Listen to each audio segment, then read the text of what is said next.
Okay, balik tayo sa one-on-one with Chris Sanji. At siyempre, kanina nakausap natin ang ating kabataan, si SK Chairman Kevin Aprica Adante. At ngayon naman, sabi ko nga, lagi nating katuwang sa paglilingkuran sa ating mamayan, hindi lang sa lalawigan ng Laguna, sa buong Pilipinas, ang Philippine Red Cross.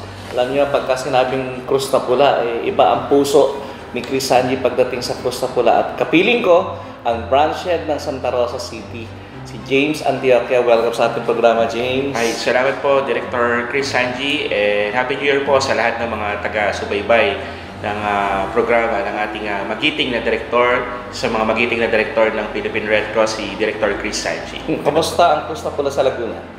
Sa ngayon po, dahil tayo po ngayon ay nasa panibagong taon, patuloy pa rin po yung ating mga advokasya and programa sa pagtulong sa mga ating mga kababayan sa lalawigan ng Laguna, lalo na nga po ngayon, sir, sa ating blood donation, bloodletting. Patuloy pa rin po yung ating paghingi at paglapit, pag-apela sa ating mga kababayan sa patuloy na pagsuporta sa Philippine Red Cross Laguna Chapter when it comes po sa ating blood donation, sir. Importante ang pagdodonate ng dugo. Kapag hindi kayo nag-donate ng dugo, nako, marami ang mawawalan ng buhay. Gaano ka-importante ang mag-donate ng dugo, Sir James? Sa ngayong panahon na to, sir, pumapatak tayo sa tinatawag nating lean month season. Ito yung panahon kung saan medyo madalang yung ating mga nagdo-donate. Mataas po yung demand. Maraming nangangailangan na buntis, mga na-aksidente, mga may problema sa dugo na kailangan po ng dialysis. Kasama yan na kailangan masalinan ng dugo po. So, importante po na madugtungan yung kanilang buhay sa pamagitan po ng pagdodonate natin ng ating mga dugo. Pag sinabi kasing donation ng blood, kuminsan iniisip natin, bakit pag nagpupunta ako ng Red Cross, nagbabayad pa ako, volunteer naman yung pagbibigay natin ng dugo. Ang totoo niyan, wala tayong binabayaran na dugo. Ang ating binabayaran ay yung proseso at yung mga test na ginagamit sa dugo para bago maibigay po sa mga pasyente na sasalinan ay malinis. Tama ba? Yes, sir. Opo. Isa din si Director Chris Sanji sa mga organizer natin when it comes to the bloodletting ng Philippine Red Cross. So marami din pong natutulungan ang ating Director Chris Sanji when it comes to the blood donation. So, malaki po yung kagaya nga po ng sinabi ni Sir Sanji, kailangan po dumaan sa testing and processing po yung ating dugo para po ang ating dugo ay maisalin ng ligtas at walang anumang maging epekto dun sa ating mga kababayan. Libre po yung dugo. Ang kailangan lang po nating paghandaan is yung processing and testing para masiguradong ligtas at malinis yung dugo isasali natin. Alam mo, nung araw, isa lang ang blood bank natin sa lalawigan ng Laguna. Ito'y nakabasa sa Santa Cruz. Hanggang sa maitayo itong JP sa Calamba, na nakalocate dito sa ating JP Memorial Hospital, andun po isa nating blood bank. And soonest, alam ko, bubuksan na rin ang ating Santa Rosa. Yes, hopefully po this first quarter ng 2024, magbubukas na rin po yung ating blood bank in Santa Rosa through the leadership of Mayor Arlene Arcillas. Mabuksan na din po yung ating blood bank dito sa may Barangay Tagapo. Thank you kay Mayora Arlene Arcillas. Always partner yan ng Philippine Red Cross. Kaya naman saludo po kami sa ating po Mayora Arlene Arcillas, kanyang kapatid kay Arnold Arcillas, at sa Sangguniang Panlungsod. Maraming salamat kasi binigyan niyo po ng espasyo, binigyan niyo ng building din ang ating Philippine Red Cross para lalo pong makapagbigay ng dugo at serbisyo. Kasi hindi lang naman dugo ang siniservisyo ng Philippine Red Cross.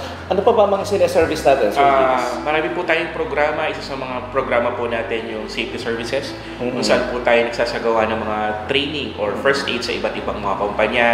Meron tayong programa para sa mga kabataan, yung Red Cross Youth. Meron tayong Red Cross 143 kung saan hinihikayat natin yung ating mga kabarangay na maging volunteer ng Red Cross. Meron din po tayong disaster management services kung saan tayo po ay nagsasagawa ng mapapag-responde kung mayroong emergency. Meron din po tayong welfare services na yung programa natin kung saan tayo po ay nagko-conduct ng mga psychological support program and mga hand pills provision sa mga nagiging biktima ng holistic na po ang approach ng Red Cross when it comes sa pagbibigay ng serbisyo. Ang Red Cross kasi always ready. always there to serve the people. Alam mo, importante po ang Philippine Red Cross at nabanggit nga niya, talagang ako, hinihimo ko po yung mga non-government organization, mga kumpanya, magkunda kayo ng bloodletting activity. I have 4 na naka-schedule for this month. This month, meron akong 4 na naka-schedule na. Maraming salamat. Mga last week of January, third week of January, magkakaroon po tayo ng mga bloodletting activities. And then, yung mga partner schools natin, mga PTA, inihimo ko sila Yes, sir. Yung mga PTCA na, mag-conduct tayo ng bloodletting activity. Ano ba ang benepisyo? Ako ay blood donor. Ano ba ang bilang isang tao, bilang may katawan, ano ba ang benepisyo nito?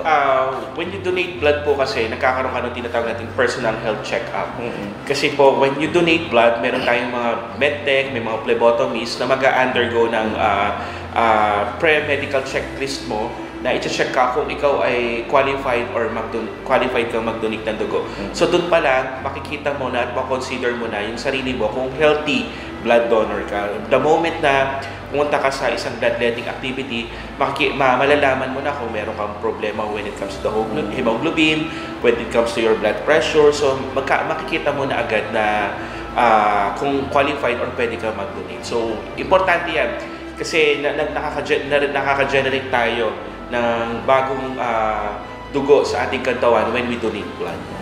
Mga kababayan, para ka po nagpa-change oil. Yes, exactly. Para ka nagpa-change oil na walang isinalin sa'yo. No? Kasi yung dugo, talagang pinoproduce ng katawan natin yan. Ngayon, malalaman mo ngayon, pag ikinag-donate ng dugo, nataas ba BP mo? Bawal ka mag-donate. Pag mataas ang BP mo, blood pressure mo, hindi ka healthy. Ako, regular blood donor ako. Galoner tayo ng Philippine Red Cross. Talagang we see to it na makapag-donate ako at least twice o thrice sa isang taon. Kasi every 3 months, pwede ka mag-donate ng dugo. Kaya yung mga kababayan natin, hinihimo ko. Yung mga companies, kung meron kayong community relation, mga PCR na gagawin nyo sa inyong mga area, pwede nyo isama. Please consider ang Philippine Red Cross na maging partner ninyo. At kung may mga training naman kayo na gustong ibigay sa inyong mga kasamahan, sa opisina, sa kumpanya, meron po tayong basic life support, meron tayong first aid na pwede nyo pong i-connect. Makakuha po kayo ng certificate. Tama ba may certificate? Yes, sir. Okay, nasa na ngayon? Kamusta na po ang first district natin sa Red Cross ngayon? Sa ngayon, sir, ay patuloy po tayo na nagpapalakas when it comes to the training program natin, mga first aid. Dahil kagaya nga po na nabanggit nyo, marami tayong kumpanya dito na kailangan ng Department of Labor and Employment Accreditation. So patuloy po tayong nagsasagawa ng mga pagsasanay. Ngayon din po ang patuloy na natin, pag-apela natin for the bloodletting natin sa mga kumpanya at iba't iba pong mga sektor ng organization na meron dito sa Tarasan. At salamat naman sa ating mga board headed by our Chairman Jimmy Ching sa pagsuporta sa ating pong Costa Pula at mga kapwa ko board of directors natin sa Costa Pula at sa ating pong administrator kay Sir Frank Romero. Maraming salamat for always guiding us para po maisagawa natin yung mga programa natin sa Philippine Red Cross. Baka may gusto ka pang panawagan, Sir James, na sa pagkakataon. Ayun po, patuloy po namin kayong hinikayat na sumuporta sa Philippine Red Cross sa Laguna Chapter po, na patuloy po tayong nag-encourage ng maraming mga volunteer dahil ang mga volunteer po ang lakas ng Philippine Red Cross. So kung nakita nyo meron kayong panahon, meron kayong talent, maluwag po namin kayong iniimbitahan para maging volunteer at maging kaisa sa mga humanitarian advocacies ng Philippine Red Cross. Kung meron kayong mga katanungan, kung meron kayong gustong itanong, naka-flash po dyan sa ating TV screen, yung pong pwede niyong tawagan through Sir James, yung mga taga First District natin.